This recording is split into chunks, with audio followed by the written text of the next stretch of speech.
All right, guys. Welcome back to another special edition of Tech Talk Tuesday and CKTV. I ain't gonna lie today. We have a very distinguished guest here with us today. We are actually live at our first DMV networking event, so I want to give a round of applause for everyone that's here.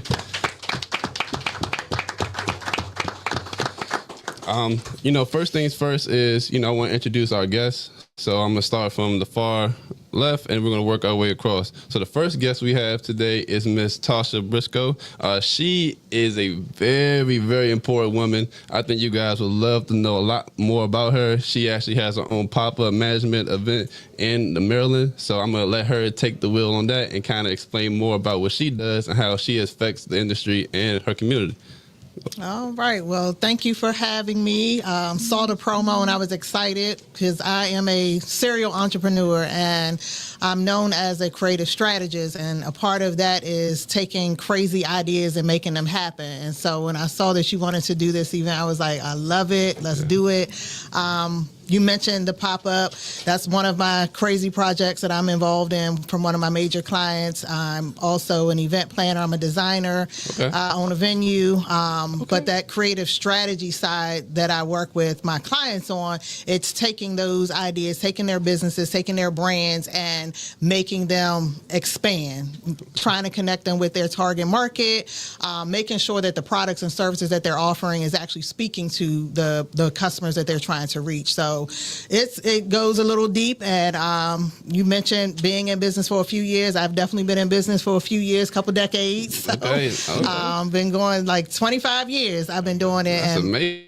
My business, yeah. Congratulations. So definitely been doing some different things and connecting with various people, and just love watching other businesses grow and being a part of that. I appreciate your time for coming out today. There's not too many times that we actually have women on our show and, express like that side of things, and I'm more than happy that you're here today. Oh, well, thank you. Yes, ma'am. Mm-hmm. All right, next up is Mr. Brian Latham. So, guys, Mr. Brian, you have seen him before on the show. Brian does a lot of business funding. Brian does a lot of business infrastructure, and I'm going to let him take the wheel on more about that. Go ahead, Brian. What's going on? So, hey, man. Like my brother Arthur said, first off, want to appreciate you for, putting this event together. I think it's something that's essential for us, like as a community, and just for all of our people to be able to network with, grow, and just be in the rooms. So I appreciate you for that. I do, like you said, business funding, so I help businesses get access to capital, and I help businesses scale with ads and automation. So a lot of, Meta ads, IG ads, back-end systems automation so that they can scale their business on autopilot and not have to do stuff manually in their business. That's amazing. Shoot, man, I feel like it's a lot of people that need that now, just like getting off the ground, so that way take away a lot of the legwork. So that's good. Next up is Mr. What should I call you, Mr. Pope, Sneaker Pope, Sneaker Pope, yeah. Hey man, we got a celebrity in the building today, guys. This guy right here, man, he has one of the biggest and fastest growing shoe restoration business. You would say. He's also a designer, a philanthropist, and I'm gonna let him, go a little further on that. I just want to say congratulations on this, bro. Like, this is huge for you. I've been telling you this from the beginning, like just seeing from where you started at to where you are now. I have a sneaker cleaning business. My name is Sneaker Pope. We are based in the DMV. We do sneaker cleaning and we do classes as well. We also do a lot of content where we help other businesses, reach bigger platforms and stuff like that as well. As you said, I am a designer as well. I just started painting. Like, I actually sell paints. I'm an artist as well. Other than that, man, I'm just grinding. I'm tired. I ain't gonna lie to you. Nah, definitely. Well, most of us are, just from our regular lives. And that's why I kind of want everybody to have this conversation, because we all are real people. We all have our own regular lives, but we try to manage a small business too. Mm-hmm. And a lot of times that's not easy. So I want you guys to kind of, be transparent with our audience and, explain how we can bridge the gap for other entrepreneurs to come along and actually build their business as well as run their regular life. I think the first thing first is it's like time. Mm-hmm. Like, when we talk about time management, what do you guys think about first? For me, it's like, waking up. Like, what's the earliest I can wake up, and what's a good night's rest? How can I manage the amount of task I gotta do in a day. So I kind of just want to expand on that a little bit. How do you guys manage your time, and how do you guys, when someone try to come into your time, do you guys, work that way in? Do you guys have good boundaries? How does that work? Oh, y'all looking at me? Ladies first. Yeah. Ladies first. We can do ladies Yeah. first. So It's just an open conversation. No, guys, I got you. So I'm very particular about my time. I time block a lot of stuff. My phone, like everything is on my calendar. If it's not on my calendar, it is not happening. I make sure that I am not only putting business stuff like appointments and clients information on my calendar, but also time for myself. Because if you don't block that off, your day will disappear. And I'm also very protective about my sleep. Like I need a minimum of 7 hours. I get up early though. I get up at 3:00 in the morning. Like I start my day super early. I get a lot done before the sun comes up, but that's like the time where I can get the most, like everybody else is asleep.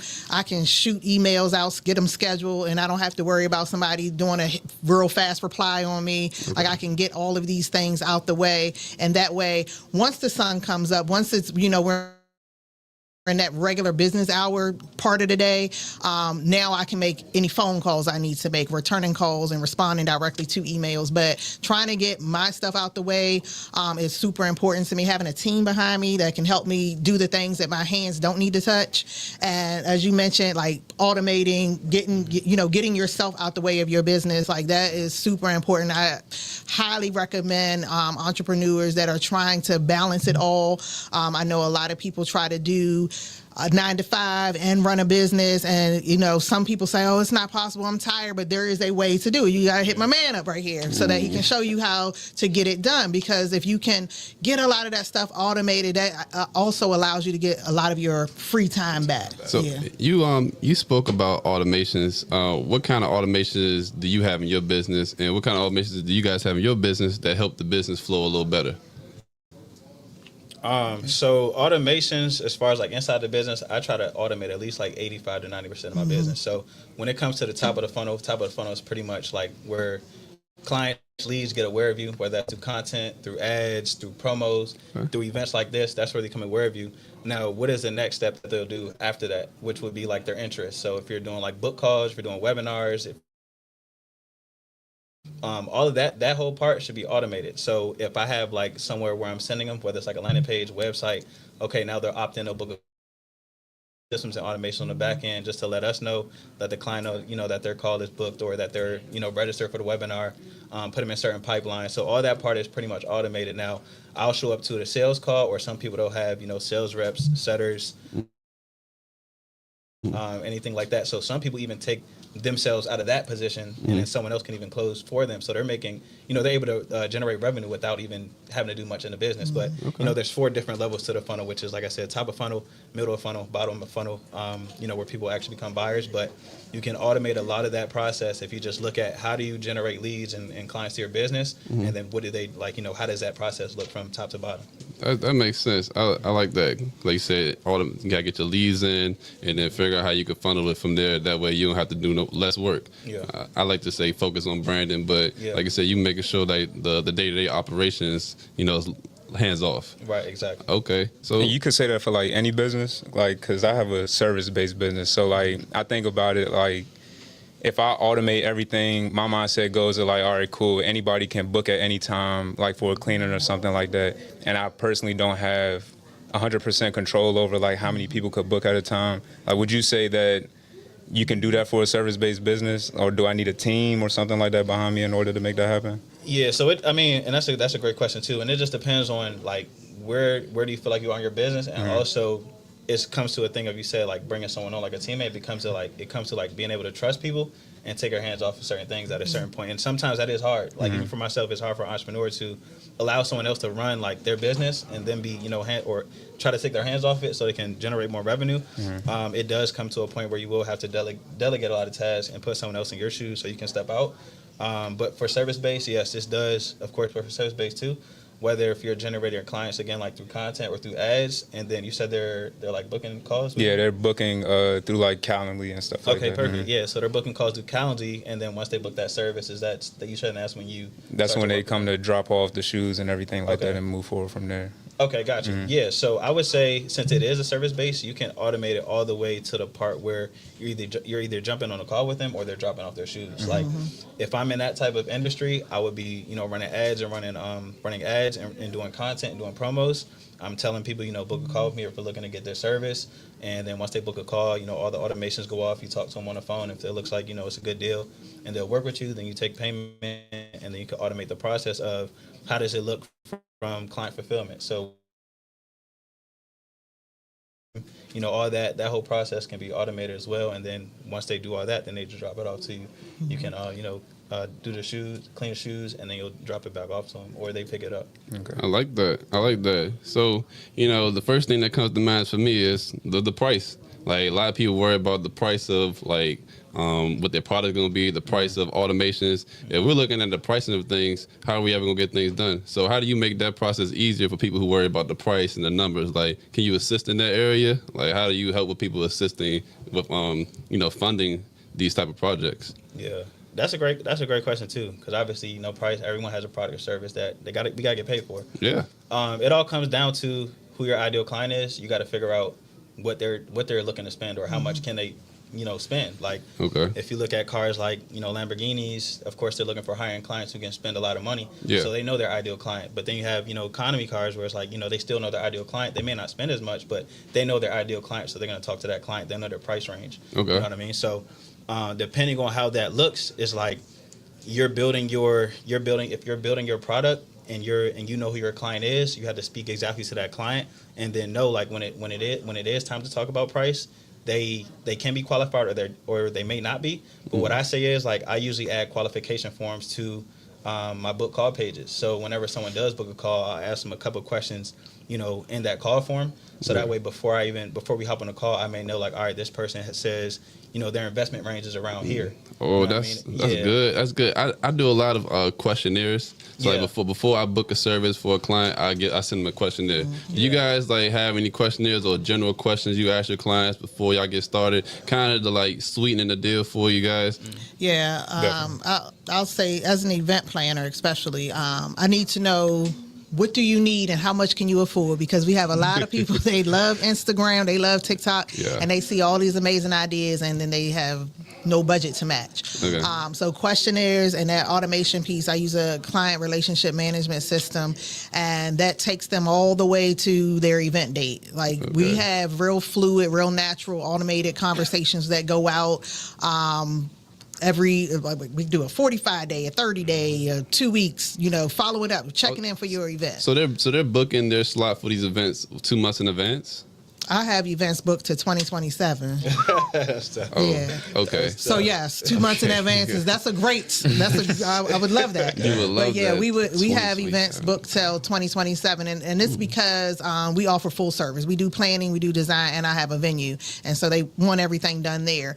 But in order, we have to qualify these clients also, because Saturdays are very important to me. Okay. So I can't just give my Saturdays away to somebody that only want to spend a couple of dollars when I have somebody that want to spend 5 figures on a weekend. So is a qualified client only based on what they're willing to spend, or is it the relationship? It's more what they want to spend and can I work with them. So we do, we'll have that initial consultation, and my consultation, that's a 15-minute call, or they can come and do a site visit, because I need to meet them, and if I don't meet them, somebody from my team will meet them. I need to know who they are and what I'm going to be working with, especially something that's far out. Somebody that's booking a year out, that means I got to deal with them for a year, and if they're not going to be somebody I want to work with for a year, then no. And so we'll figure out, well, maybe, I can't do the planning for you, but you can rent our venue. That way I don't have to be so personal with them. Okay. But the questionnaires, those are some of the questions that we ask, like, what's your budget? How hands-on do you want to be? Okay. Are you busy? What do you do during the day? Because if you are a stay-at-home person and you got free time, I'm probably not going to want to work with you. That means you have way too much time to bother me. Okay. Okay. Nah, that makes sense. I just, hearing that, I'm like, wow, being able to keep in communication with somebody for over a year without doing no business is like how does that even look? Yeah, Like, and that's where that automation comes in. We have a workflow in place from the time they book a site visit. There's a workflow that triggers. Then when they actually book the venue, there's a workflow that triggers. And so it'll send random conversational emails. Okay. Hey, I know you're in the middle of planning. Just checking on you. How are things going? Have any questions? That's good. Hey, have you seen the latest on, Instagram? Check out these new videos. It'll be random, but it'll be natural conversations. Yeah. So that they feel engaged with us. So it's we don't want a whole year of silence and then 30 days before, oh, by the way, your balance is due. No. So we have, trying to keep the relationship, building it up. And then that's also a way for us to pull information from them without it just being on a questionnaire. wow. No, I like that. It sounds like it's a sense of priority for your clients. Like you said, you ain't just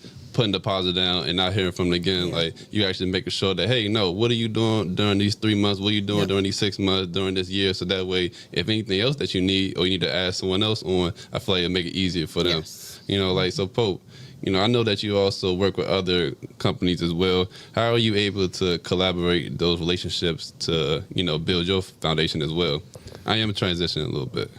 So can you repeat that question one more time? No, I was saying that, with you working with different businesses and you're collaborating with them, how are you building that relationship so you can actually make a profit? Because sometimes we'll do collaboration and it won't be for a monetary gain. But I know in your situation, you're able to actually profit off of this. Can you speak a little bit about that? Yeah, so I used to work independently with the sneaker cleaning, like just at home by myself and everything like that. And then once I left my bank job, I partnered up with a shop called High Heat Sneakers. You said High Heat Sneakers? Yeah. So, shout out High Heat. Yeah, shout out High Heat. So basically they are a buy, sell, trade type of store, and they needed that extra little, push. So they decided to bring me onto the team. I help do content with them, and I also do like the sneaker cleaners and everything. Now, how does that benefit me? It makes it easier for my clients to have somebody that they trust instead of just going to somebody's crib that they never met or just meeting somebody randomly on the side of the street or something like that to drop off their shoes.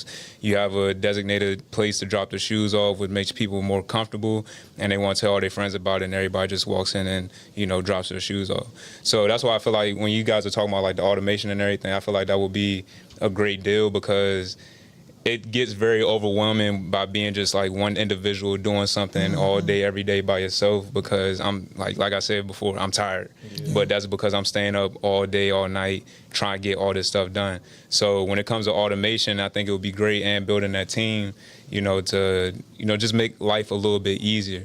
The money looks great, what I'm saying, but it's not always about the money. Like, the money is always going to look good if you're doing the right thing, but after a while, it's going to become a thing where it's just like, all right, the money not good enough because I'm not sleeping well. Yeah. I'm not, spending time with my family. I'm not doing this, that, and the third. So, new entrepreneurs, they just have to realize that. And I tell people that all the time.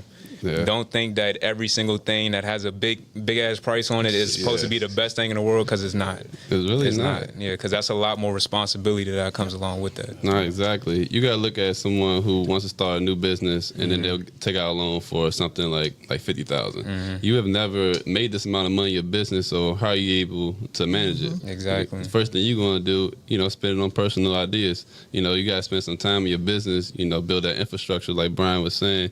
Also being engaged with your clients. Helping that process. That way, what to do with that kind of money. Yeah. So, and I do want to touch on that too. Everything isn't about money, especially as an entrepreneur. A lot of it is mental.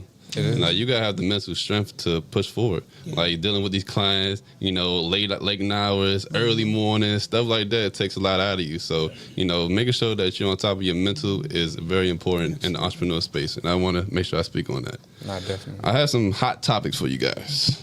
So the first one is, we in the space of AI. We in the space of fast-paced business. We in the space of investments. So I kind of want to touch on a few things. AWS. Do you guys know what AWS is? Hello? AWS is Amazon Web Services. So I want to ask you guys, do you guys know what Amazon Web Services play in financial technology? Not at all. All right, this is why I want to talk about this. So, AWS offers AI and machine learning services crucial for fintech startups and established financial institutions. So, if you guys are wondering how Amazon can actually help you, you can use Amazon as an AI startup for your business as well.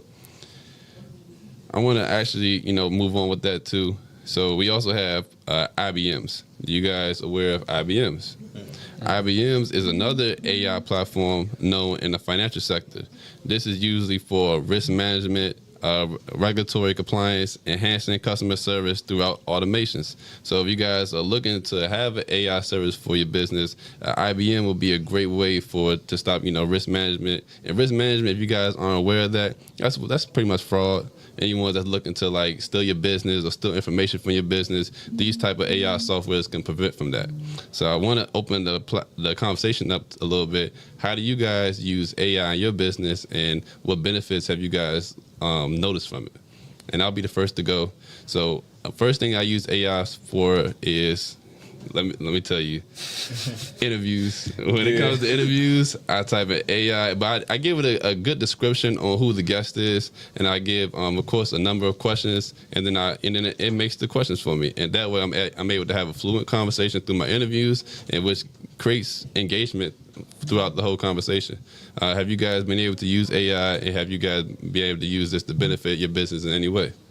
Yeah, I definitely started using AI to help build a course for cleaning classes and stuff like that. Really? How does that work? So basically, they have I use ChatGPT right now. So literally, you can talk to it and it responds back to you, and it just lets you know the type of structure that you should have, if you're going to split it between the types of materials that you're going to use, and clean the supplies list, how much it may cost, where you could get it from, everything like that. It makes it easier for me to just take all that information and give it to the students that may need that, so that I don't have to sit there and type all that information up or have to speak on it as much. They get a whole printout, whole document, everything that they need. Yeah. How long did it take you to train this AI?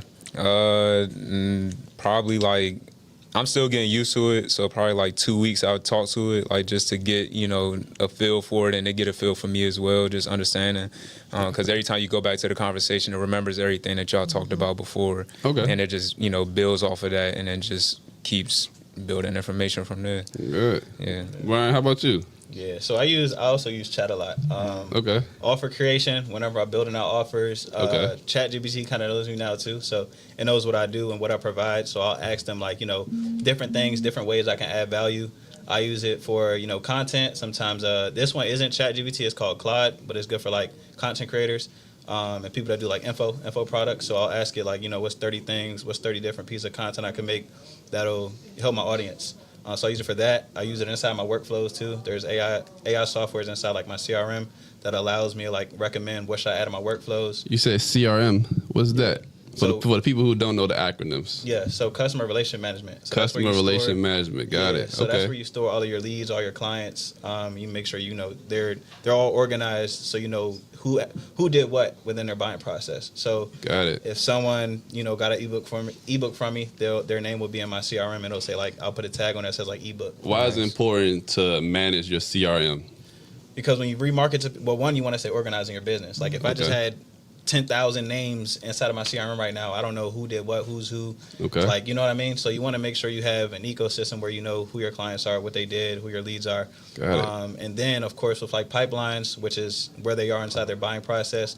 So maybe someone's maybe a cold lead, warm lead, hot lead. Maybe someone attended a webinar. Maybe someone registered for a webinar but didn't attend. So that way you can remarket to these people, because as business owners, if you're paying for leads or you're doing free content for leads, we work hard for it, or we pay a lot of money for it. So we want to make sure we're not just going out chasing more customers, but nurturing the leads and the customers that we already have. Okay. Right? So we don't have to keep spending or keep doing a lot more to get clients.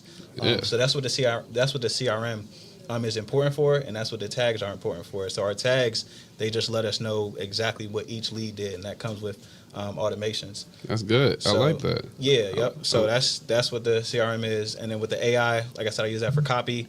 So script writing or caption writing in my ads. I use it for content. I use it for offer creation. and then just for client fulfillment too. So like if I'm doing coaching.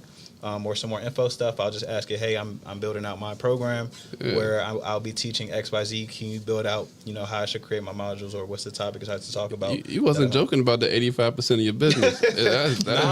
Okay. Yeah, I mean, it is really because like when I first started off in business, I was just a real hustler. Like I was trying to do everything. You know what I mean? So it's and it's like it comes to a certain point where you kind of just wear out and you get tired and burnt out. Yeah. And it's like you can't push anymore. So yeah. It was one post I seen. It was like the hustler has to die so the CEO can live, and it's like that's something that's really real. Like if you want to scale, it's not gonna come through like manpower and manual labor. It's gonna come through automations. I like that. So it took you to burn out to realize that? Yeah. For real? Yeah. Hey man, you got feel to learn. Yeah, man. So, Tasha, tell us how you use AI in your business and what benefits it has allowed you. So a lot of the ways that have been mentioned, I use it. I use a lot of my foundational stuff, those SOPs, subcontractor agreements. Built all of those in AI, but again, it goes back to building that relationship with the platform you're using. If you're using Chat GPT, make that your best friend. Have real conversations, because that's how you build your prompts, so that the platform knows who you are, and it's not just some random one-off type of question that you're asking. Yeah.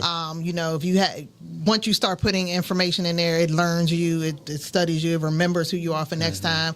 But then when you go to ask, whatever your question may be, it knows who you are. I want you to speak on that. So you said have an engagement with the AI, like instead of just a one-off question, like you said. Don't just do this, like ask it back and forth, like right. So give us a little bit of example of how to do that. Yeah, so it's more like I'll say, remember when I asked you about this? Like I got to refresh Chat GPT's memory. Remember when I asked you about this and you built this? Yeah. Elaborate on that, because now I want to do this. So your prompts have to be super specific. A lot of people say, oh, it doesn't work for me, but you have to be like, you're going to have to put some work into creating those prompts. You can't just throw a sentence out there and think you're going to get a book. So you have to be super specific in that.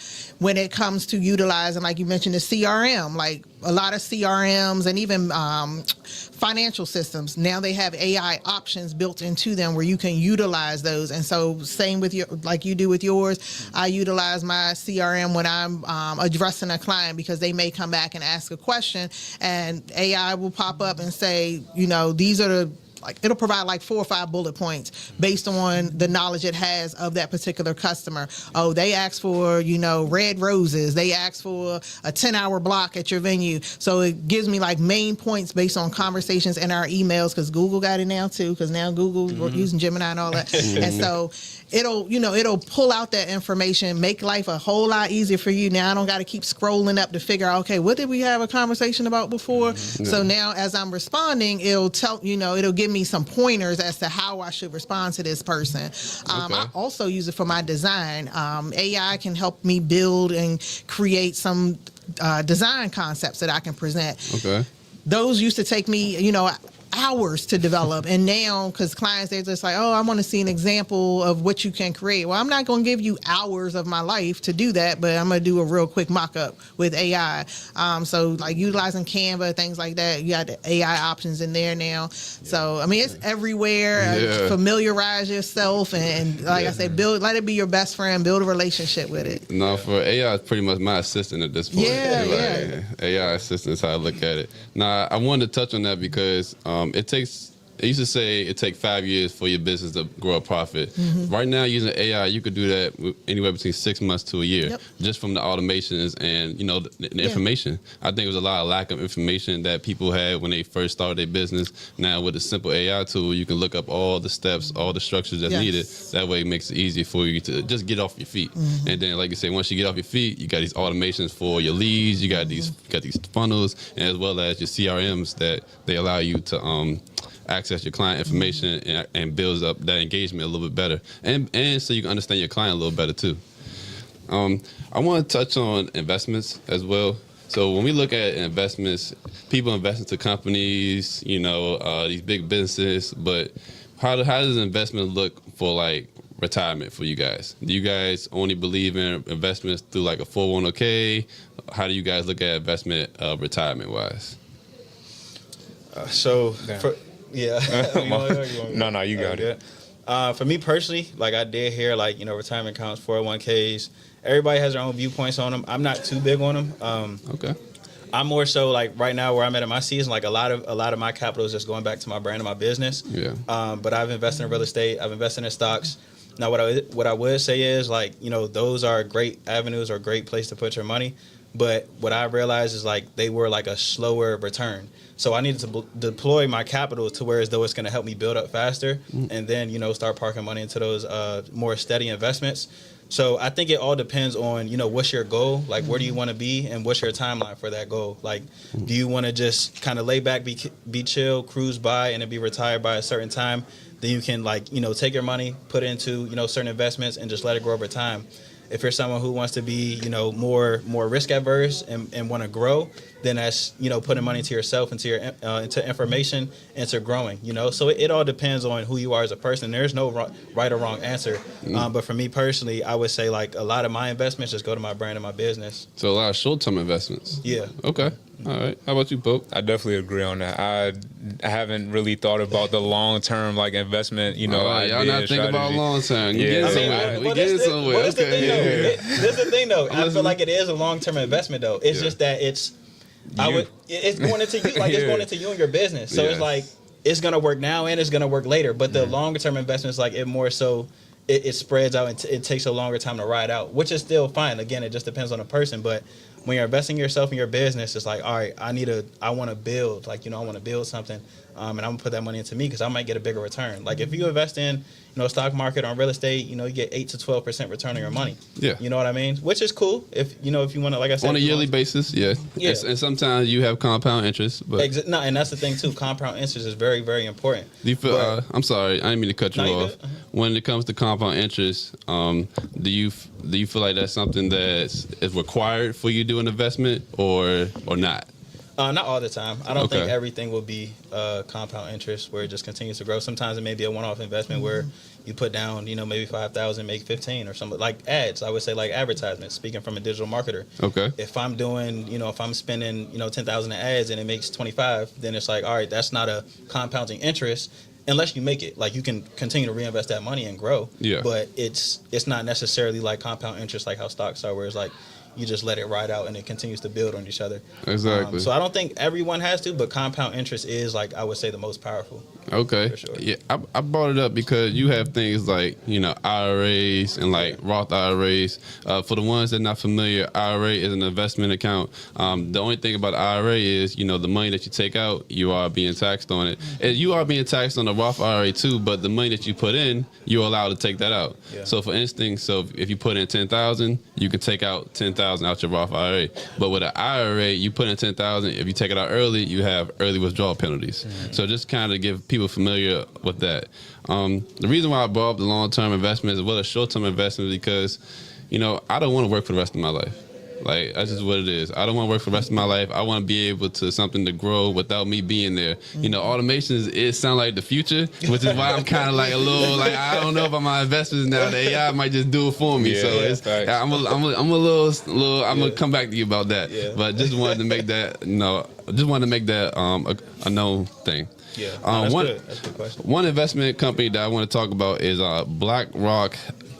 BlackRock. Yeah. BlackRock. Yeah. What do you guys know anything about BlackRock before I inform the guest about that? Yeah, they buy a lot of real estate. Yeah. They just making it tough for it. Nah, they are. So BlackRock, if you guys looking to invest, they are a good investment company. But the reason why people look into BlackRock because they provide tools for investment management, risk analysts, and trading financial institutions. So if you guys are looking for, a company that's able to migrate well or integrate their services with others as well as buy other companies, BlackRock is a good one to invest into. What you have some thoughts about that? I just know they buy a lot of properties. Like I know they buy a lot. Like they're pretty much they're hedge funds, right? Yeah. Hedge fund. So they buy big portfolios of properties, and I think that's what's playing a huge factor in the market as far as like the housing market, the rent market. Because if they're scooping up everything, it's like they cornered it. They cornered the market, so they pretty much make their own price on a lot of stuff, or they're a big influence on how prices are. So I didn't know they had info products though. Like I didn't know they had certain products that'll help people, invest and learn how to do these certain things. But yeah, I did know them as a huge hedge fund. So cool. Yeah. That's good. That's good. Another one is InvestNet. So they specialize in wealth management technology services, including financial planning and portfolio management. So if you guys are looking to manage your portfolio with your stock investments or just your regular investments, InvestNet is a good one too. I'm just putting this information out there for you guys to look into and do your own research as well. Another business I want to talk about is formerly known Square, but is now known as Block. Have you guys used Block before or Square? Yeah. At the You work, have? yeah. Mhm. So for the ones that don't know, and I'm going to dive in a little bit about this. So this is a payment processing service that also does peer-to-peer payment as well as Cash App. So if you guys were wondering how to, provide a actual payment processing for your business, Square is a good one and is one of the top businesses that's out right now. Now, as far as rates, I'm not going to say it's the best rates, but they have the most reliable customer service for you. So it's another company for you guys to look into as well. Have you guys used different payment processing services throughout your business, or have you guys just use one? I mean, I use whatever, depending on the location. So through my client relationship, that system, we use Square and QuickBooks. So it just depends on, then I'll have that client that says, I don't want to do these credit card fees. How can I get around this? And so now I got to be a little more flexible with them. So it really just depends on the situation. And if I'm in person, that plays a role in it too, versus them just going and clicking, pay now. So. Okay. All right. How about you? How about you, Pope? I've used Square at high heat, working in that business. Have I used it for myself personally yet? No. I still do regular Apple Pay, Cash App, Zelle, stuff like that. You got upgrade, man. Yeah, I know, I definitely do. But that's what working there is showing me. You know what I'm saying? I needed to be in a different type of space, to show me how a business is actually ran. Okay. Because I'm just somebody that's good at something, jumping into something, and it's just I'm trying to figure out as I go along, for real. Because some of these payment processing services can actually expand your services. Look at PayPal. PayPal has allowed people to actually use e-commerce, and as easier for themselves. So if you have a product that you want to put online, using PayPal is an easy way for you to process the payment. That way, it's coming to you, and you don't have to worry about no fraud or anything like that. So I just think, just a little upgrade. No, for sure. Wouldn't hurt nothing. Got better the business. No, definitely. So, getting more to the finance side, you guys are all well of managing your books and managing your business itself. When you come to the people that work with you, not AI, how are you building your team up for them to work with you? Are you looking for certain qualities? Are you not looking for certain qualities? What sparks your interest when you're trying to build that team for your business? Yep. So that. you.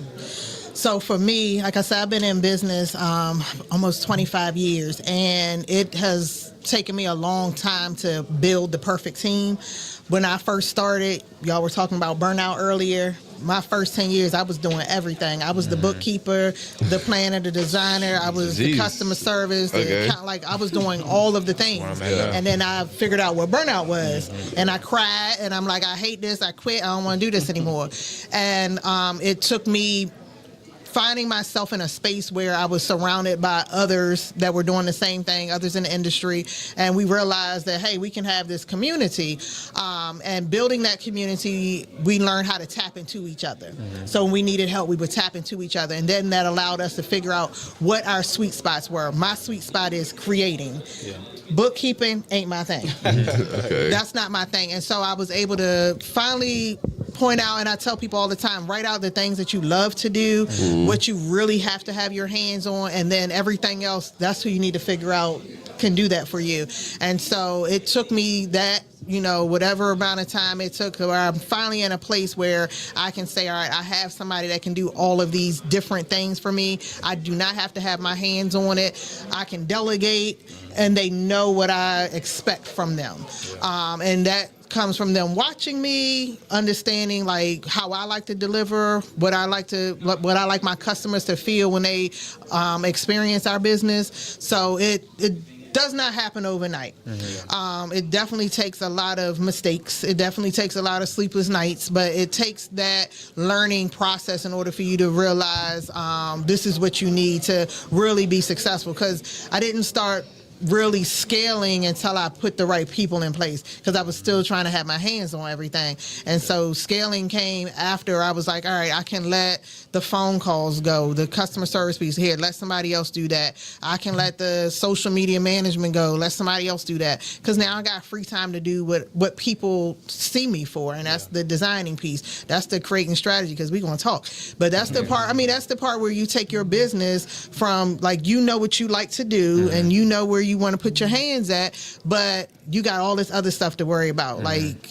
the bookkeeping part, the back office part, and you don't have time to do that and this. So finding that sweet spot and being able to say, I'm sorry, I mean, Coach, how many people is your team, is an ideal team for you? Or for me, yes, I got 15 people on my team. You have 15 people, so are these, wow. Okay, that's a lot. We have 15 people. I also have a virtual assistant who does, she like runs my life. Okay. And she's the most amazing. I mean, because you have to have people responsible for different things. Okay. But you also have to be able to understand that because they're managing that, that's your business is still growing. Okay. Like nothing's sitting. And then my client, I consider my CRM like a employee itself, because it does a lot. But having the right people doing the right things, and everybody knows, like, don't come to me about that person's job when you have somebody else to report to, because now you're taking me away from what I'm supposed to be doing. Oh, so it's a chain of command that you've developed in your business. Yeah. So when you look at that chain of command, how does it look? Do you have employees, assistant manager, and then CEO at the top? How does that look? And this is for people who want to build their own structure and their own chain of command in their business as well. Yep. So I have 3 different businesses technically that I'm running. So my venue, we have logistics manager, and then we have our operations manager, and then we have staff. They're basically the ones that come in and make sure everything Logistics happens. at the top, operations. Logistics and operations are side by side. Oh, they work in together. my venue. Okay. They're equals. Got They it. don't necessarily work together, but they're equals. Logistics don't happen until operations say this is what needs to be done, and then vice versa. If there's an issue with how we're operating, logistics has to advise operations. Got it. And then we have the staff that falls under there. With my clients, when it comes to the event planning piece, I have team leads, I have lead coordinators. So everybody has their role. Our lead coordinators, they are the ones that have the conversations with all of our clients. Then the team leads are when we're on site. Those are the ones that run the vendor management. What's happening with the timelines? Those are those folks. And then we have staff that make it all happen, whether it's moving a chair or putting out a menu card, whatever that looks like for whatever event it is. And then with me, Latasha Briscoe, that brand, my VA really manages that piece, because she knows everything that I'm supposed to know about myself. Wow. But that's but having people that know what they need to know, and that's where their expertise is. Like, I don't want to put anybody somewhere where they're going to be uncomfortable. Yeah. Because now you're putting them in a place to not be successful. So making sure that they are also where they need to be. And, you know, we have those conversations like, what are you comfortable with doing? What are you interested in doing? Here, take that. Okay. And I won't put you anywhere else. Okay. Do you do a lot of delegating of tasks, or do you? Absolutely. You do. Okay. Absolutely. All Is right. family in the mix of that, or is it just all? I have some family in there, but that's why you gotta have people in between you and the family. Yeah. Because if you are the direct person over top of family, it don't. That's why I asked that, because I want to try putting my family in the Yeah. business, but it's just like, put somebody else in between. Yeah. That's where my operations and my logistics manager comes in, because now I have them to tell family, like, this is what you're supposed to be doing. You know, we out of supplies, you need to go to my logistics manager. Don't text me and tell me, oh, we don't have any toilet paper at the venue. Why are you telling me? Yeah, that's not your job. That's an Amazon issue. That's not my problem. I got you. I get that. Do you run through those problems a lot, or did you run into those Run problems? out of toilet paper all the time. No. Your staff coming to you directly. Oh yeah, because sometimes they want to complain about each other, so we have that sometimes. Okay. And I'm like, I don't have the energy strategy for this, y'all. But yeah. So is HR like required or beneficial in these small businesses? What you guys feel about that? HR, human resources. So you kind of are the HR when you are the business owner. You kind of are, especially with a small business. Like you are the director of human resources because you have to be the one to tell all the people. But that's why I say have a buffer in between, the levels of people. And you don't have to have 15 people. I just got 3 different main operations that I'm going through. But having somebody that can be you when you don't want to be you, like you need that. Otherwise, it would drive you absolutely crazy, and it'll take away, especially as creatives, like that'll take away from my creative time. I got you. I got you. No, definitely, because we need that time. All the hours of the day does not to be dedicated towards work. We got to figure out where the business is going and how we focusing on the brand and where we're going to be in 2 years from now, like you plan for. Yeah. That's amazing. Just shifting back a little bit to investments. Have you guys ever heard of Vanguard? Yeah. Well, what are you guys' thoughts on Vanguard before I, explain a little further? I've heard of it. I just don't know too much about it. I used to invest in it. I took my money out. Okay. You took your. I was going to say if you starting off and you want to do a 401k or retirement, that's a good place to start. But I'm gonna shut up, Dan. No. I mean, I'm always open to info, but that's where I started. When I first started getting to entrepreneurship and learning how to create wealth, it was a lot of stocks, Vanguard, 401ks. But one thing I also learned from people who were entrepreneurs was one quote I heard was don't invest in the S&P 500, invest in the SME 500. So again, it's you're gonna get a better return on yourself, when you bet on yourself, than when you will with other other avenues, which they still will get a good return. But I've just been a firm believer of just go all in on myself, and I'm still gonna use those investment vehicles, but. Like I said, right now where I am is I just want to grow my brand, grow my business. But I have invested in Vanguard. I've invested in S&P. But when I was first starting out in business and I didn't really have that much money, it's all right, I got a few thousand in my stock account, but this is going to take a whole year to make $300. You know what I'm saying? But if I take that $3,000 and put it to my business, it's going to help me grow. If I put it towards marketing, if I put it towards, equipment or scaling on my systems, it took me a lot further. You know what I mean? I see. You focus on the now.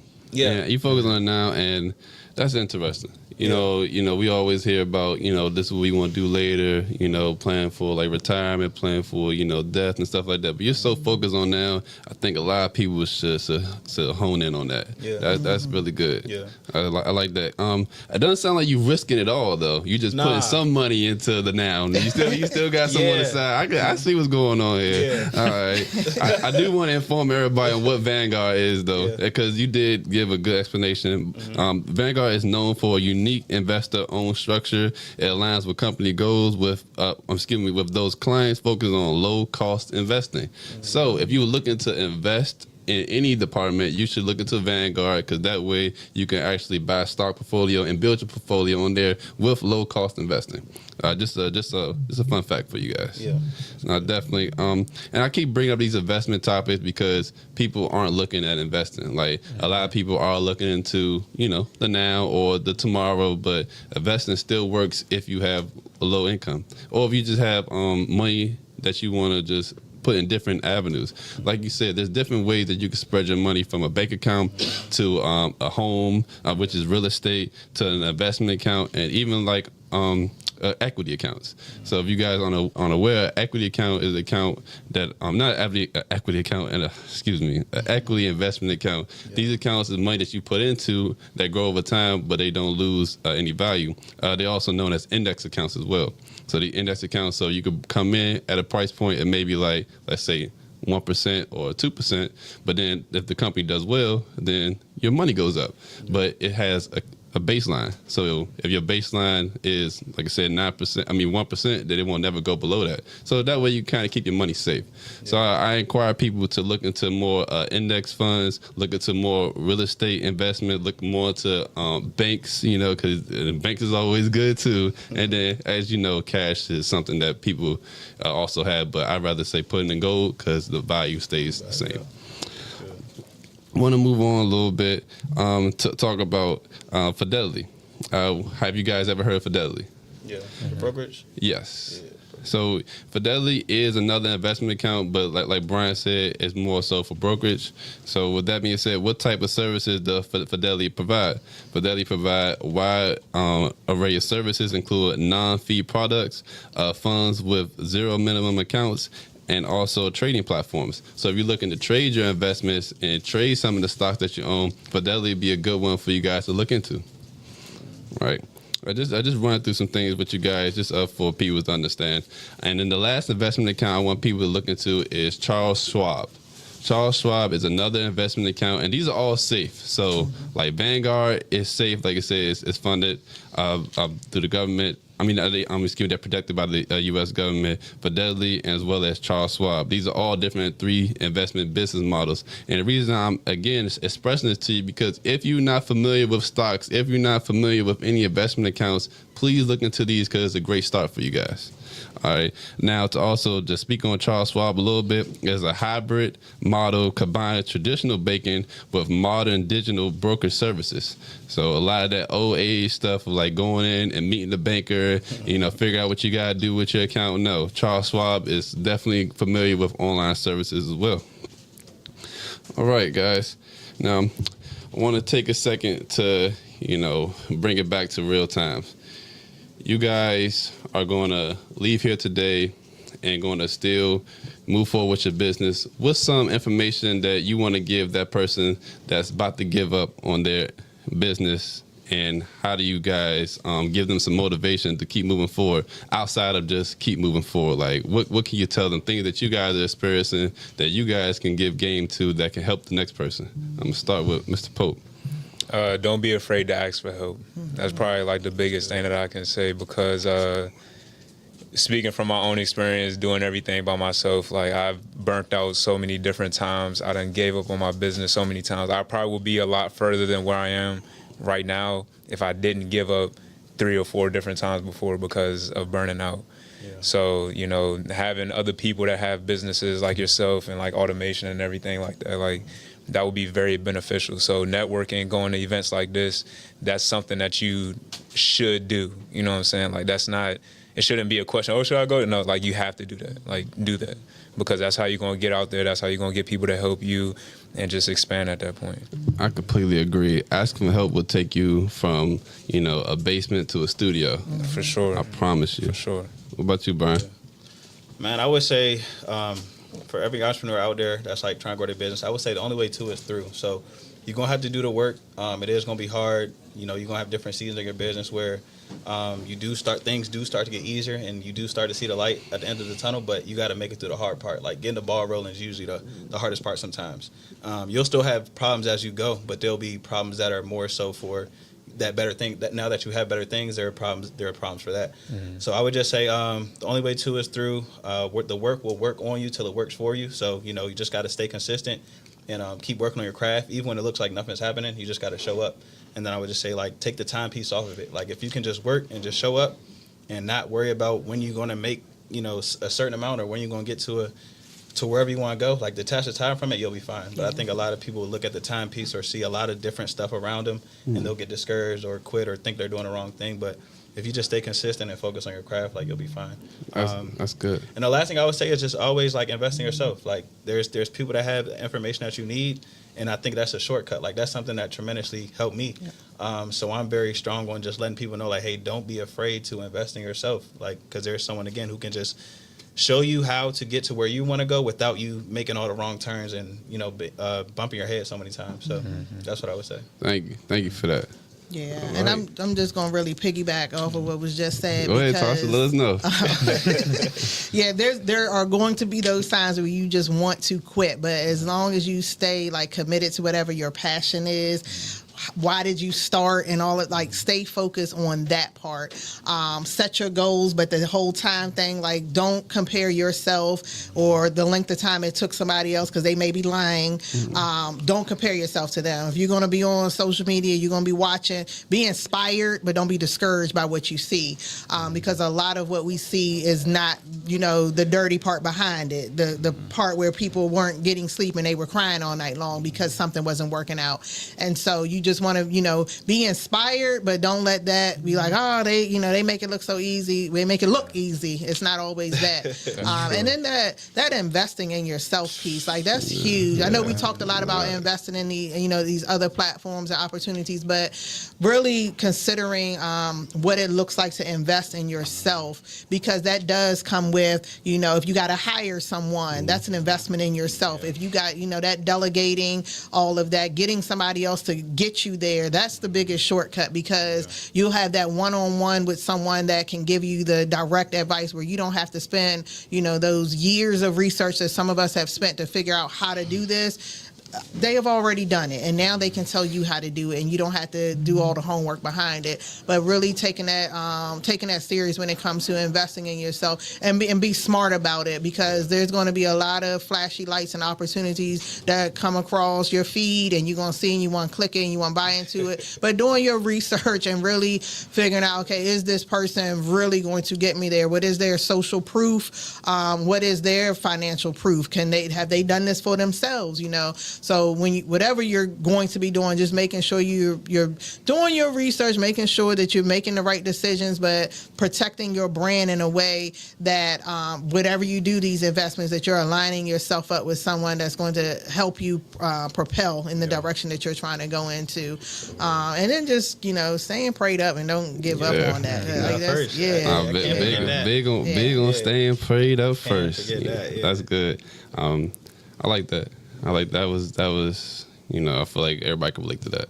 Investing into yourself, like, man, that's what got us here. That's what got us here. That's what allowed us to open up these doors, these shake hands with the people we want to shake hands with, and that's amazing. My message is, if you a leader, focus on leading. People who follow are going to follow. So as you're right, as an entrepreneur, you got to lead people to your business. So you can't be worried about the next person. You can't be worried about all these different industries. You got to worry about leading the people to your business. So that's what I want to leave to you guys. That's good. We're going to wrap things up, but first, a few announcements. We will be doing this again, so don't think it's a one-time thing. Shout out CKTV, shout out Easy Films on the production side. Shout out Pope, Brian, Tasha, and all the guests that came out today, and the vendors as well. Let's give everybody a round of applause. Shout out WGG. Definitely. Shout out WGG Tax as well. That's my business. I'm an accountant. Help a lot of businesses start their business. I help a lot of business, financial plans, tax assistance. Just tap in with me. I got a lot going on. But thank you guys for coming out. Let's wrap it up. Yes, sir. All right, guys.